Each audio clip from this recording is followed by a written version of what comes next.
What is going on, everybody? It is Dylan with Astrodfs, and in today's video, I'm going over week 1 games to stack. So this is just going over games that seem very healthy, seem with a good run back, prices pretty good, etc., etc. So one of the first games is going to be Indy and Miami.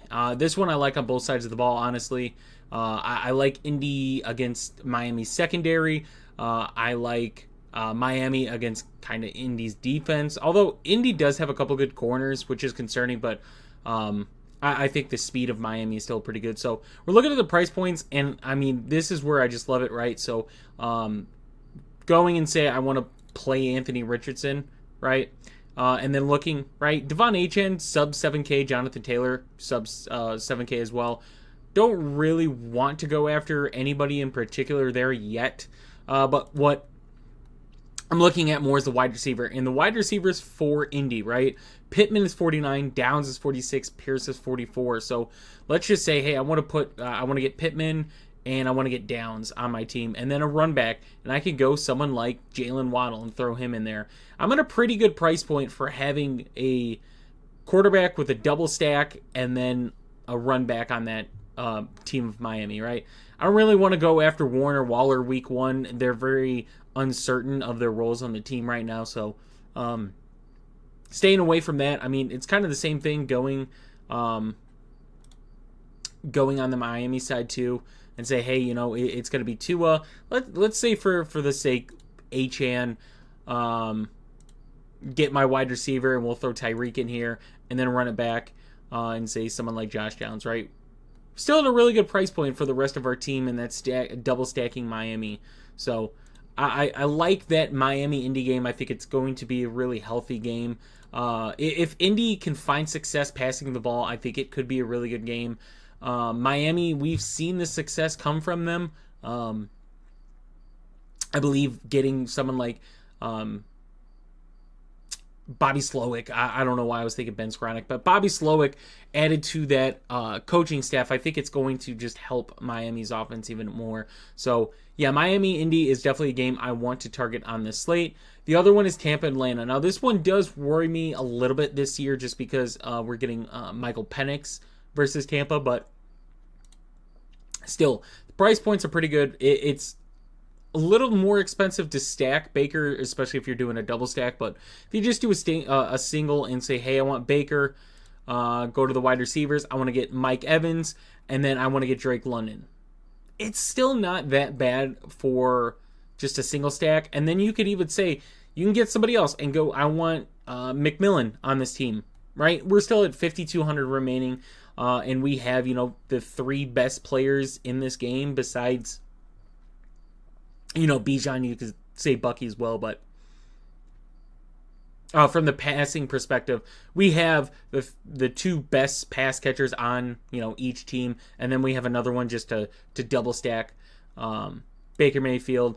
Michael Penix, I don't love as much, and it's what concerns me with the status of someone like Darnell Mooney. And there's no one really. I mean, like Ray McCloud had his moments, but if Mooney is in there, then yes, I love the Michael Penix, Drake London, Darnell Mooney aspect. I mean, even Kyle Pitts is stackable at 4,300. Still not a bad price point for him as well. So I do love the Tampa-Atlanta game. I think that one's going to be another good one, especially it being a division game. And then we move on to Carolina and Jacksonville. And this one's fun. This is a budget stack game. This is definitely a budget stack game. Bryce Young, 5,700. Trevor Lawrence, 5,300. So let's say for the sake of the video, let's throw Trevor Lawrence in there. Go to the wide receivers. Obviously going to want Brian Thomas. So that puts us at 54. We could say Travis Hunter. I think we could say that, and then even have a run back of Tet McMillan.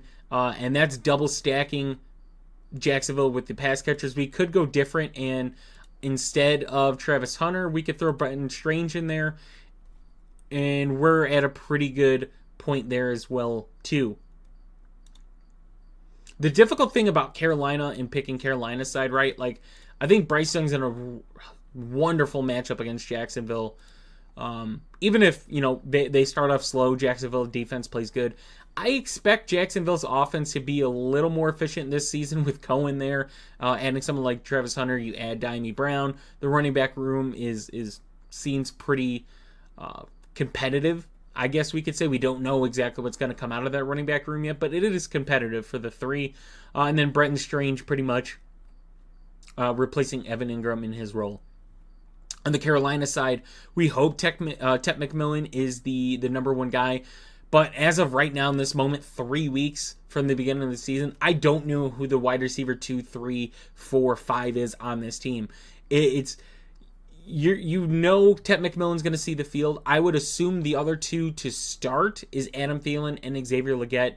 But would it surprise me if we see 3,700 Jalen Coker or 3,200 Hunter Renfrow see the field? Yeah, I wouldn't be surprised at all if those guys see the field. So that is the one concerning thing about playing Carolina, is trying to decide who the guy is besides Tep McMillan's going to be on the field. I think playing Adam Thielen's a safe bet early on in the season, right? As the season goes on, it might not be as safe as a bet, but 4,700 for Adam Thielen. I mean, this game is in a really, really, really good spot. Like, even if we play Travis Hunter instead of Brian Thomas Jr., we're in a really good spot, right? And to put all this into perspective before I go over the last game, this is 5,800. And you're like, when you go over some of the other wide receivers and running backs, you're like, well, I can't get a lot of these guys on my team. This is what, and I love this defense, so I'm okay just putting it in. It is one of the cheapest. That's what putting in a cheap defense does, though, right? It puts us up 900 average. So before you see the 5,800, go, hey, that's really not a lot. It kind of is. And then the last game I wanted to talk about is Detroit and Green Bay. And this one also is a fun one. The highest total on the slate, I think it was at 48.5 or 49. Man, I will tell you what I kind of like is the Detroit side. I want to get Jared Goff in this one. I don't necessarily need to play running back, but if you wanted to put Gibbs, that's fine. Definitely want to get someone like Amon-Ra on this lineup. And then for the sake of it, let's throw Matthew Golden. Look at the tight end. We'll put Laporta in there. And we're left with an average of 5,300. Yet again, to put it in perspective, we get rid of this. Both teams, we put in, like I said, the Giants defense here at 2,300. We're left with 6,000 average remaining. So that's still really, really not bad. And that's, paying an expensive tight end, paying a above 6K quarterback, and paying a, wide receiver that's over 7,000. So I think that's in a pretty good spot for the Detroit Green Bay game. Those are kind of the four matchups that I'm targeting on this one, right? There are some teams where, yes, I want exposure to one offense or the other. But as far as getting those game stacks, it's 4 games as of right now. I will say, depending on how it is closer to the season, Cincinnati, Cleveland could be one I like. It's on that border. I have 4 games right now. The Cincinnati and Cleveland game would be number 5 for me. So it's Miami, Indy. It's Tampa, Atlanta.